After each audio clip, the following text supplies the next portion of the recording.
Fibonacci retracement को अगर एक बार मास्टर कर लिया तो आप मार्केट का रियल स्ट्रक्चर देखना सीख जाओगे और आप आइडेंटिफाई कर पाओगे कौन सा हाई और लो वैलिड है, जिससे आप निकाल पाओगे वैलिड स्विंग पॉइंट्स और उन्हीं स्विंग पॉइंट से मिलते हैं हमें ट्रू की लेवल्स और रियल लिक्विडिटी जोन्स।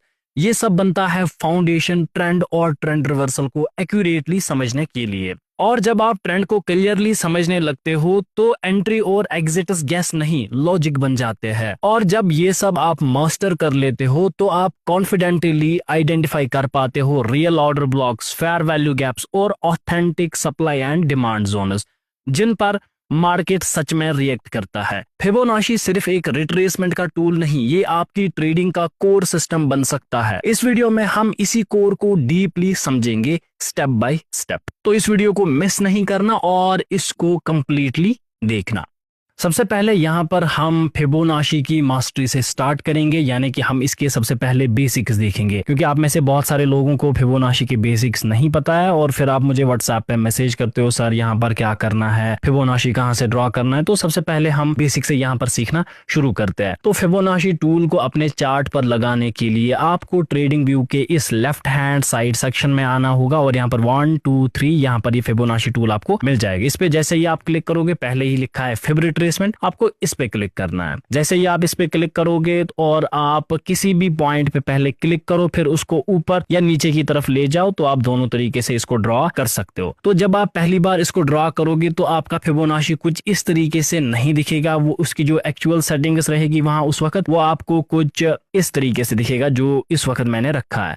तो इसकी एक्चुअल सेटिंग्स करने के लिए आपको क्या करना है, इस पे आपको क्लिक करना है और इसकी सेटिंग्स में आपको आना है। सेटिंग्स में आने के बाद यहाँ पर स्टाइल लिखा है, तो स्टाइल में सबसे पहले यहाँ पर ट्रेंड लाइन है। ट्रेंड लाइन को आपको क्लोज करना है, आपको इसकी कोई जरूरत नहीं है। ट्रेंड लाइन का मतलब यहाँ पर जो ये आप देख रहे हैं मिडल में से ये लाइन जा रही है, तो इसको हमें कुछ नहीं करना है, इसको आप यहाँ से हटा सकते हैं। फिर यहाँ पर लिखा है लेवल्स लाइन। लेवल्स में जो है आप यहाँ पर इसकी थिकनेस यानी कि इन लाइन्स की थिकनेस जो है वो बढ़ा सकते हैं, तो इसको हम यहाँ पर लेवल 3 पे रखते हैं, तो ये ताकि हमें क्लियरली दिखे। और यहाँ पर आप इसको डैशड रख सकते हैं, डॉटेड कर सकते हैं, जैसे आपको पसंद है। मैं लाइन रखता हूँ, आप भी लाइन रख सकते हैं। इसके बाद यहाँ पर लिखा है extend lines left, that means अगर मैं इस पे क्लिक करूंगा तो ये लेफ्ट साइड की तरफ एक्सटेंड हो जाएगा, तो इसकी जरूरत नहीं है।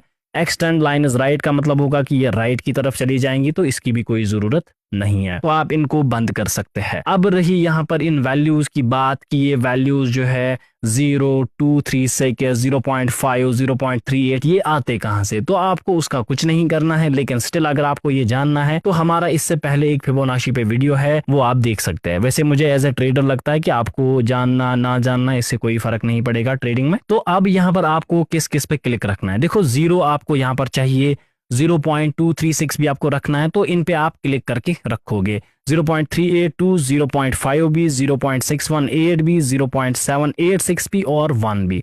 इसके बाद इसको हटाओ, इसको हटाओ, इसको हटाओ, इसको हटाओ, इनकी जरूरत नहीं है हमें, तो ये आपको इस तरीके से कुछ आएगा। ठीक है, अब इसके बाद यहाँ पर लिखा है यूज वन कलर, इसका आपको कुछ नहीं करना है, सिंपली आप बैकग्राउंड हटा दो तो ये यहाँ से हट जाएगा, तो आपको सिंपली ये लाइन्स यहाँ पर दिखेगी। इसके बाद यहाँ पर लिखा है प्राइसेस। प्राइसेस का मतलब है जो चार्ट हम देख रहे हैं यहाँ पर इस चार्ट के प्राइसेस है, तो वही प्राइसेस जो है वो हमें यहाँ पर दिखते हैं। ये फिबोनाची लेवल कहाँ पर ड्रा हुई है, तो इसकी भी कोई जरूरत नहीं है, तो इसको हम हटा देते हैं। अगर आप रखना चाहते हो तो आप रख सकते हो। इसके बाद फिर से लेवल्स के वैल्यूज लिखे हैं, वैल्यूज मतलब 0.236 0.382, तो हमें ये वैल्यूज में नहीं चाहिए, हमें ये चाहिए परसेंटेज में, जैसे कि 0%, 23.6%, 38.2%। इसके बाद जो ये लेबल्स है ये हमारे लेफ्ट साइड में अभी दिख रहा है, तो इसको मैं राइट साइड में शिफ्ट कर दूंगा ताकि मुझे इस साइड ये दिखे और यहाँ से ये क्लियर आपको दिखेगा। और बाकी आप यहाँ पर इसको मिडल में ही रखोगे, टेक्स्ट आप सेंटर में ही रखोगे, मिडल भी, और फॉन्ट साइज को थोड़ा आप इंक्रीज करके 14 या 16 पे कर सकते हो ताकि ये आपको क्लियरली दिखे और ये विजिबल हो जाए। इसके बाद आपको क्या काम करना है, सीधे आपको नीचे आना है और यहाँ पर लिखा है टेम्पलेट, आपको इस पे क्लिक करना है और इसको रखना है सेव एज, और यहाँ पर आप कुछ भी नाम लिख सकते हो, लाइक आप लिख सकते हो fib1 या जैसा आप रखना चाहो अपना नाम रखो। तो बस आपको सेव पे क्लिक करना है और फिर ओके करना है। और इसके बाद आप कभी भी इस फिबोनाची रिट्रेसमेंट को ड्रॉ करोगे तो ये इसी तरीके से आएगा, लाइक मैंने आप ड्रॉ किया तो ये इस तरीके से आ गया। तो ये पॉइंट नंबर 1 है कि ये फिबोनाची की सेटिंग्स कैसे हम करते हैं। और कभी कभार अगर ये फिर से रीसेट हो जाए, यानी कि यहाँ पर आपको कुछ इस तरीके से दिखेगा, आपको सिंपली फिर से इसकी सेटिंग्स में आना है और नीचे टेम्पलेट पे क्लिक करना है और यहाँ पर आप अपना जो भी आपने नाम लिखा है Fib1 इस पे क्लिक करना है, तो ये फिर से जो है वो इसी तरीके से आ जाएगा। अब इसके बाद हम सेकेंड स्टेप की तरफ बढ़ते हैं, how to use Fib on chart. अब जो हमने फिबोनाची की सेटिंग्स की है तो उसको हम अब अपने रियल चार्ट पर यूज कैसे करेंगे और उसका करना क्या है। तो सबसे पहले मैं आपको एग्जांपल से यहाँ पर समझा देता हूँ। तो सबसे पहले आपको यहाँ पर एक फिबोनाची जो है वो लगा के रखना है ताकि आपको एक रेफरेंस पॉइंट यहाँ पर मिले कि करना क्या है। सबसे पहले मैं आपको बता दूं, जो प्राइसेस मूव करते हैं वो in the form of swings move करते हैं। ये एक बेसिक अप ट्रेंड की स्विंग है और इसी तरीके की मल्टीपल स्विंग्स आपस में मिलके एक अप ट्रेंड बनाती है। और सिमिलरली अगर हम डाउन ट्रेंड की बात करें तो ये एक स्विंग जो है ये डाउन ट्रेंड की स्विंग है और इसी तरीके की मल्टीपल स्विंग्स आपस में मिलके मार्केट का डाउन ट्रेंड बनाती है। तो इन्हीं स्विंग्स के लिए हम फिबोनाची रिट्रेसमेंट यहाँ पर यूज करते हैं ताकि हमें मार्केट का स्ट्रक्चर समझ आ जाए और हमें मार्केट के मोमेंट समझ आ जाए। तो सबसे पहले यहाँ पर हम शुरू करते हैं इसको बेसिक स्विंग से। अगर प्राइस ऊपर की डायरेक्शन में जा रहा है तो कभी भी ये गलती नहीं करना कि आप टॉप पे बाय करोगे। प्राइस हमेशा ऊपर नहीं जाता रहेगा, इसको एक रिट्रेसमेंट देना है। अब जहां तक ये रिट्रेसमेंट दे के आ चुका है, आपको सिंपली क्या करना है, फिबोनाची को, क्योंकि अभी हम बाइंग साइड में लगा रहे हैं, तो जिस डायरेक्शन का प्राइसेस का मोमेंट है, प्राइसेस नीचे से ऊपर गए हैं, दैट मीन्स फिबोनाची भी आपको नीचे से ऊपर तक लगाना है। और फिबोनाची लगता कहाँ है, एक लो पॉइंट से एक हाई पॉइंट तक, इस तरीके से इसको लगाया जाता है। अब अगर मुझे इस स्विंग पे फिबोनाची रिट्रेसमेंट लगाना होगा, दैट मीन्स मैं इसका लोवेस्ट पॉइंट लूंगा और इसको ऊपर की तरफ स्ट्रेच कर दूंगा up to its top point, यानी कि यहां तक मैं इसको ले जाऊंगा। तो यहां पर आप देख सकते हैं कि प्राइसेस जो है इस स्विंग का रिट्रेसमेंट दे रहे हैं और अभी प्राइसेस जो है वो 61.8% लेवल तक आ चुके हैं। ये कभी 23% पे हो सकता है, कभी 38 पे, कभी 50 लेवल पे, कभी 78 पे, कभी पूरा नीचे आ सकते हैं। तो वेरी करता है, यहाँ पर फिक्स्ड रूल कोई भी नहीं है। अब हमें इसका करना क्या है, क्योंकि हमें पता है कि अप ट्रेंड में प्राइसेस जो है वो हायर हाईज और हायर लोज की क्रिएशन करता है। दैट मीन्स जब प्राइस एक हाई लगाता है तो वो एक लो लगाता है, उसके बाद जब इस लो से प्राइस ऊपर जाता है तो वो पिछले हाई के ऊपर जाता है और यहां पर ब्रेकआउट कर देता है। दैट मीन्स अगर हम नीचे ही किसी पॉइंट पर बाई करेंगे तो हमारा प्रॉफिट हो सकता है। फॉर एग्जांपल अगर यहां से प्राइस ऊपर जाएंगे, दैट मीन्स प्राइस ने ये लो लगाया और अब इस लो से जब ये प्राइस ऊपर जाएगा तो ये हाई को तोड़ना चाहिए और प्राइस तकरीबन यहां तक आना चाहिए। दैट मीन्स मैं यहां पर किसी जगह अपनी वैलिड एंट्री बाई साइड बनाकर अपने ट्रेड्स को परफॉर्म कर सकता हूं और फिर अगर ये ऊपर गया तो मुझे बड़ा प्रॉफिट देखने को मिलेगा। तो इस चीज के लिए हम यहां पर फिबोनाची रिट्रेसमेंट को यूज करते हैं कि ये लो कहां पर बन रहा है और क्या मुझे इस लो से बाई करना चाहिए या नहीं करना चाहिए और कहां तक के लिए बाई करना चाहिए। तो इसी के लिए यहाँ पर ये लेवल्स दी गई होती है। तो यहाँ पर अगर मैं सिंपली आपको समझाऊं कि किस लेवल से क्या होता है, तो उसके लिए हम फिर से फिबोनाची में एक स्विंग ड्रा करते हैं। फॉर एग्जांपल प्राइस ऊपर गया और प्राइस इतना यहाँ तक नीचे आया है, तो मैं क्या करूंगा, लोवेस्ट पॉइंट से टॉप पॉइंट तक मैं फिब मार्क करूंगा और इस फिब का जो टॉप पॉइंट है इस पे हम एक हाई मार्क इस तरीके से करते हैं। तो आपको ये इसको हाई समझना है, ये कोई रेजिस्टेंस नहीं होता है क्योंकि अप ट्रेंड में रेजिस्टेंस वैलिड नहीं होता है, वहां पर सिर्फ सपोर्ट पावरफुल होता है, तो वहां पर सपोर्ट की ज्यादा रेस्पेक्ट होती है। तो हम यहाँ पर यही आइडेंटिफाई करते हैं कि ये जो सपोर्ट है बनेगा कहां पर। अब जनरल थ्योरी ऑफ फिबोनाची के हिसाब से जब ये सपोर्ट बनेगा तो ये मोस्टली बनना चाहिए 38 पे, 50% पे, 61% पे, या इन दोनों लेवल्स यानी कि 78% और 61% का जो 50% जोन होगा, यानी कि इन दोनों के बीच में जो 50% जोन होगा तो वहां तक बनना चाहिए। लेकिन अगर ये जोन से नीचे आया तो वो वैलिड सपोर्ट नहीं हो सकता, अगर इस जोन में आएगा तो वो वैलिड सपोर्ट नहीं होगा। तो ओवरऑल सम अप अगर मैं करूं तो यहां से यहां तक हमारा एक वैलिड सपोर्ट बन सकता है जिससे हम बाइंग अपनी परफॉर्म कर सकते हैं। अब यहां पर भी कुछ रूल्स है। जब प्राइसेस 38% तक आते हैं, यानी कि ऊपर से प्राइस गिरा और ये 38% तक आ गया, अब यहां से ऊपर जाएगा, मुझे बाई करना है क्या मुझे बाई नहीं करना है, वो वैलिड तब बन जाता है जब पिछला मोमेंट हम आइडेंटिफाई करते हैं। यहाँ पर पिछले मोमेंट को देखना जरूरी है। अगर मुझे यहाँ पर एक एग्रेसिव मोमेंट दिख रहा है जिसमें बड़े बड़े कैंडल्स की फॉर्मेशन हुई है, उस वक्त सिर्फ 38% से लेना वैलिड होता है। लेकिन अगर मैं देख रहा हूं प्राइसेस धीरे धीरे धीरे धीरे ऊपर गए हैं और वो फिर 38% लेवल तक आ गए हैं और फिर यहां से ऊपर जा रहा है, क्या उस वक्त लेना वैलिड है?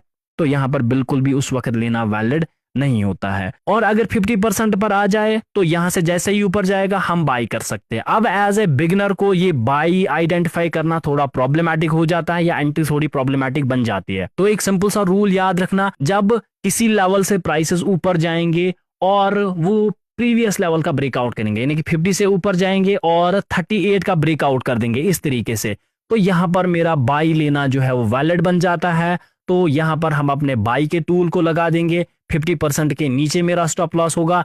और टारगेट की बात करें, जैसे कि मैंने आपको कहा कि हायर हाई अब बनने वाला है, जैसे कि ये हाई है अप ट्रेंड में, तो अब इसके ऊपर ही प्राइसेस जाने चाहिए। तो इस तरीके से मेरा ट्रेड जो है वो यहां पर वैलिड बन जाएगा, पहला रूल। सेकेंड रूल, अगर आपको लग रहा है अब 61 पे आ गया तो 50 के ब्रेकआउट पे आप ट्रेड करोगे। अगर आपको लग रहा है कि ये 50% जोन में आया जो इस 61 और 71% में है, तो जैसे ही 61% का ब्रेकआउट देगा यहां पर ट्रेड वैलिड है, या आप 50% पे भी ट्रेड ले सकते हो। लेकिन अगर आपको दिख रहा है कि प्राइसेस 23% पे आ गए या इसके बीच में आ गए और फिर ऊपर जा रहे हैं, यहां पर आपका ट्रेड लेना वैलिड नहीं है। एक्सेप्ट यहां पर एक एक्सेप्शन है कि अगर आप डेली टाइम फ्रेम पे देख रहे हो उस वक्त वैलिड है, लेकिन 4 आवर, 1 आवर, 30 मिनट्स और 15 मिनट्स के वक्त ये वैलिड नहीं रहेगा। कि अगर 23% के बीच में से ऊपर जा रहा है तब ये वैलिड नहीं रहेगा। ठीक है, तो अब हम इस चीज को अपने रियल चार्ट पर देखते हैं और इसको आइडेंटिफाई करना सीखते हैं। तो फॉर एग्जांपल आप यहां पर देख सकते हैं कि मेरे पास एक स्विंग लो का पॉइंट है और इसका एक स्विंग टॉप का पॉइंट है। अब ये कैसे आइडेंटिफाई करते हैं ये भी मैं अभी आपको समझाऊंगा। तो मैं इस लोवेस्ट पॉइंट से, जो कि इसकी विक है, इसके टॉप पॉइंट तक इसको ले जाऊंगा यहां तक, और ये एक वैलिड फिबोनाची बन जाएगा। अब आप में से किसी का क्वेश्चन यहां पर आएगा, सर यहां पर भी तो हाई बना था, आपने इसको क्यों नहीं मार्क किया? तो जैसे कि अभी मैंने कहा, इसके बाद हम वैलिड हाई और वैलिड लो को समझेंगे कि वो कैसे आइडेंटिफाई किया जाता है। तो यहां पर हम देख सकते हैं कि प्राइस नीचे आया नीचे आया नीचे आया और वो बराबर 61% लेवल तक आ गया। अब यहां पर देखो, अगर प्राइसेस जो है वो इस 50% जोन को यहां पर ब्रेक करते फिर हम बाई नहीं करते, सिंपल सा रूल है। और यहां पर बाइंग के लिए, जैसे कि मैंने आपको कहा, 61 से ऊपर जा रहा है, दैट मीन्स जैसे ही 50 को ब्रेक करेगा 61% के नीचे मेरा स्टॉप लॉस रहेगा और मेरा जो टारगेट होगा वो इस प्रीवियस हाई के, यानी कि जो ये हाई है इसके थोड़ा सा ऊपर रहेगा। तो सिंपल सी बात है, हमें यहां पर 1:5.5 का ट्रेड देखने को मिल रहा है, जो कि एक अच्छा रिस्क टू रिवॉर्ड रेशो होता है। अब यहां पर आपको क्या करना होता है, अब देखो, जिस पॉइंट से प्राइस ऊपर गया है वो एक वैलिड सपोर्ट बन जाता है ट्रेंड का। तो ये हमारे पास एक वैलिड लेवल या वैलिड की लेवल बन गई है, तो इसको हम ड्रॉ कर सकते हैं। तो यहां पर मैं इसको हटा देता हूं और इस फिबोनाची को हटा देता हूं। अब देखो, इस हाई का ब्रेकआउट हो चुका है, अब इसके बाद जो हायर पॉइंट बनेगा वो इसके ऊपर ही होगा और उस पे आपको फिब ड्रॉ करना है। फॉर एग्जांपल, अगर मुझे हाई मिल रहा है, ये हाई है और इसके नीचे किसी जगह हाई मिल रहा है, वो हाई वैलिड नहीं होगा।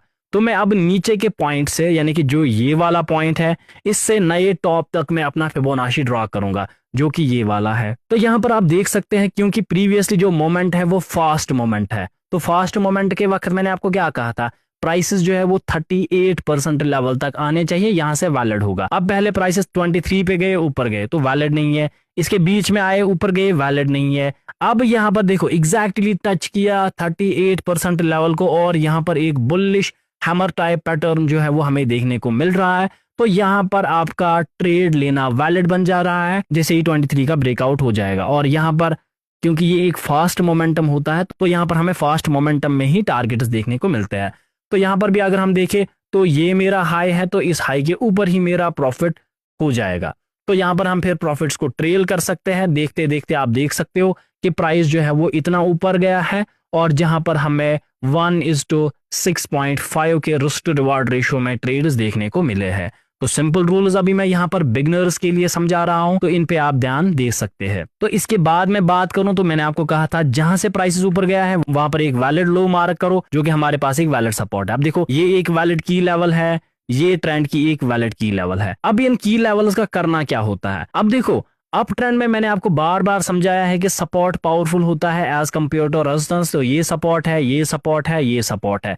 तो ये सपोर्ट्स जो है अब लिक्विडिटी का काम करते हैं। जब इनसे एक ब्रेक ऑफ स्ट्रक्चर हो गया, दैट मीन्स यहां से प्राइस ऊपर गया, इसने इस लेवल का यहां पर ब्रेक ऑफ स्ट्रक्चर कर दिया, फिर उसके बाद ये लेवल जो है ये एज ए लिक्विडिटी काम करती है। तो इस लेवल ने ब्रेक ऑफ स्ट्रक्चर किया है, इस लेवल ने ब्रेक ऑफ स्ट्रक्चर किया है, तो जब इन पे प्राइस आएगा तो ये लिक्विडिटी का काम यहां पर करेंगे। अब मैं कहां से फिर मार्क करूंगा, लोवेस्ट पॉइंट से फिर से। अब देखो यहां से मैंने मार्क किया, पहले हाई यहां पर बना था जो कि वैलिड नहीं है, मैं ये अभी आपको समझाऊंगा क्यों नहीं है। फिर यहां पर आया हाई बना, फिर प्राइस नीचे आया, ये वैलिड नहीं है। फिर यहां से प्राइस आया तो ये हाई एक वैलिड हाई है। अब यहां पर आप ध्यान दो, प्राइस जो है वो पहले क्विक मोमेंटम दिखाता है, फिर हॉल्ट करता है, यानी कि इस क्विक मोमेंटम का काम खत्म हो चुका है। फिर मार्केट जो है वो धीरे धीरे जाता है, नीचे आया, क्विकली ऊपर गया, नीचे आता है और यहां से ऊपर जाता है, तो वैलिड नहीं है। फिर धीरे धीरे करके यहां आता है, क्योंकि ये मोमेंटम जो है वो कम हो चुका है, तो 38% का ट्रेड वैलिड नहीं होगा। फिर प्राइस फिर से दोबारा ऊपर जाता है और नीचे आता है अप टू 61% लेवल। तो 61% लेवल पे जैसे ही 50% का ब्रेकआउट हो जाता है, यहां पर हम अपने ट्रेड्स को एग्जीक्यूट करते हैं। तो यहां पर आप देखा होगी कि सर ये तो अभी एक ही कैंडल बना, तो हमें एंट्री कैसे देखने को मिल सकती है। तो आप इसी वक्त जो है, मैं अभी वन आवर का टाइम फ्रेम देख रहा हूं, तो आप शिफ्ट कर सकते हो 15 मिनट्स पे अपनी प्रिसाइज और एक्यूरेट एंट्रीज के लिए। अब टारगेट की बात रही, टारगेट कहां तक है, तो ये हाई है मेरे पास, इससे ऊपर मेरा टारगेट जो है वो बन जाएगा। तो वो इजीली यहां पर आपको 1:5 रिवॉर्ड रेशियो में देखने को मिल रहा है। दैट मीन्स आपको बड़े ट्रेड्स यहां पर मिल रहे हैं और वो इजी ट्रेड्स यहां पर बन रहे हैं। सिंपल सी बात है, आप ट्रेड करो, रिस्क टू रिवॉर्ड रेशियो को 1:2 या 1:3 से ऊपर ही मैनेज करो, क्योंकि अगर आपके फिर एक दो ट्रेड्स जो है वो गलत भी हो रहे हैं, तो उनको रिकवर करने के लिए आपको सिर्फ एक ट्रेड लगेगा, ना कि मल्टीपल ट्रेड्स। फॉर एग्जांपल, अगर आप 1:3 रिस्क टू रिवॉर्ड रेशियो पे काम करते हैं, आपका एक ट्रेड गलत हुआ, आपका 2 ट्रेड गलत हुआ, आपका 3 ट्रेड गलत हुआ, तो आपने इनमें 3 पॉइंट्स गवाया। लेकिन अगर आपका एक भी सही ट्रेड चला गया, तो आपके ये तीनों लॉसेस जो है वो एक ट्रेड में रिकवर